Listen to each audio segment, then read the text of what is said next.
ظہوری جے ویخ لواں مکھ تیرا. اگر اس وقت حضور کا دیدار ہو جائے تو اور کیا چاہیے. تو حضرت امام بوصیری کہتے ہیں کہ میں سویا مقدر جاگا حضور تشریف لائے. فرمایا بوصیری جو قصیدہ لکھا ہے وہ سناؤ تو صحیح. تو انہوں نے وہ مشہور قصیدہ مولا یصلی وسلم دائماً ابدا وہ قصیدہ حضور کی خدمت میں پیش کیا. تو آقا کریم علیہ السلام نے اپنا دست شفا ان کے بدن پہ پھیرا اور حضور نے اپنی چادر اتار کر کے حضرت امام بوصیری کو دے دی. بردہ عربی میں کہتے ہیں جو ہے وہ چادر کو, اسی لیے اس قصیدے کو قصیدہ بردہ کہتے ہیں. وہ قصیدہ جس کی جزا میں چادر عنایت ہوئی تھی. حضرت امام بوصیری جب اٹھے تو بالکل ٹھیک تھے, چادر اوڑی اور مسجد میں نماز پڑھنے کے لیے جا رہے ہیں. راستے میں ایک درویش کھڑا تھا. کہا بوصیری رات والا قصیدہ تو سناؤ جو تم نے لکھا ہے. حضرت بوصیری کہتے ہیں میں نے لکھا تھا اور کسی کو پتا نہیں تھا. میں نے کہا کون سا قصیدہ؟ کہنے لگے بھولے نہ بنو جو حضور کو سنایا تھا. کہنے لگے کہ میں نے کہا کہ تجھے کیسے پتا ہے؟ کہا بتاؤں یہ چادر کون سی ہے؟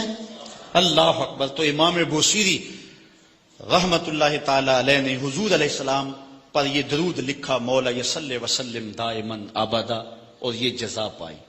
حضرت سید محمد بن سلیمان رحمت اللہ تعالی علیہ ایک بزرگ گزرے ہیں. یہ 708 ہجری میں پیدا ہوئے تھے. کہتے ہیں کہ میں ایک دن کسی بستی سے گزر رہا تھا اور وہاں ایک کنواں تھا, اس کا پانی تھوڑا سا نیچے تھا اور میرے پاس کوئی چیز نہیں تھی جس سے میں ڈول ڈال کر کے وہ پانی نکال سکوں. میں متحیر کھڑا تھا. ساتھ ہی ایک شکستہ سا کچا سا مکان تھا. اس مکان کے اوپر ایک چھوٹی عمر کی لڑکی کھڑی تھی. مجھے کہنے لگی کہ آپ پریشان ہیں؟ میں نے کہا ہاں بیٹے مجھے پریشانی یہ ہے کہ میں نے وضو کرنا ہے اور نماز پڑھنی ہے اور وقت جا رہا ہے اور یہ پانی بہت نیچے ہے, اگر تم کچھ میری مدد کر سکتی ہو تو ضرور کرو. وہ چھت سے نیچے آئی اور اس نے آ کے اپنا لعاب اس کنویں میں پھینکا. حضرت شیخ سید محمد بن سلیمان فرماتے ہیں کہ میں نے دیکھا کہ یکا یک کنویں کا پانی اچھل کے کناروں تک آ گیا اور بہنے لگا. میں نے جلدی سے وضو کیا اور پھر میں نے اس لڑکی کو کہا میں تجھے اللہ کا واسطہ دیتا ہوں, تو مجھے بتا کہ تیرے پاس ہے کیا کہ تیرے لب کے ڈالنے سے یہ پانی اچھل کے اوپر آ گیا. تو اس لڑکی نے مجھے کہا کہ یہ جو مرتبہ مجھے ملا ہے بکثرت الصلاۃ علی من کان اذا مشى فی البر تعلقت الوحوش بعضیالہ, یہ مرتبہ میں اس پر درود پڑھ کے حاصل کیا ہے جب وہ جنگل سے گزرتے تھے تو جو جانور تھے قدموں سے لپٹ جاتے تھے, میں ان پر درود پڑھنے کی برکت سے جو ہے وہ یہ مرتبہ حاصل کیا ہے. تو حضرت سید محمد بن سلیمان کہتے ہیں کہ پھر میں نے ارادہ کر لیا کہ میں ساری زندگی حضور علیہ السلام پر درود پڑھتے ہوئے اور درود لکھتے ہوئے گزاروں گا. پھر انہوں نے مشہور زمانہ کتاب جس کو اہل علم اور اہل تصوف دلائل الخیرات کے نام سے جانتے ہیں, جس کی متعدد شروحات بھی لکھی گئی, وہ کتاب انہوں نے تصنیف کی. اور اس کتاب کی خصوصیت یہ ہے کہ جو شخص اس کتاب کو باقاعدگی کے ساتھ پڑھے اس کو حضور کا دیدار نصیب ہوتا ہے. اور اس کتاب کو پڑھنے والے, میں نے ایک روایت میں پڑھا ہے کہ جو شخص حضور علیہ السلام پر کثرت سے درود پڑھے اللہ تعالیٰ اس درود کی برکت سے اسے تو نوازتا ہے, اس کی اولاد کو اور اس کی اولاد کی اولاد کو یعنی اس کی نسلوں کو بھی ثواب دیتا ہے.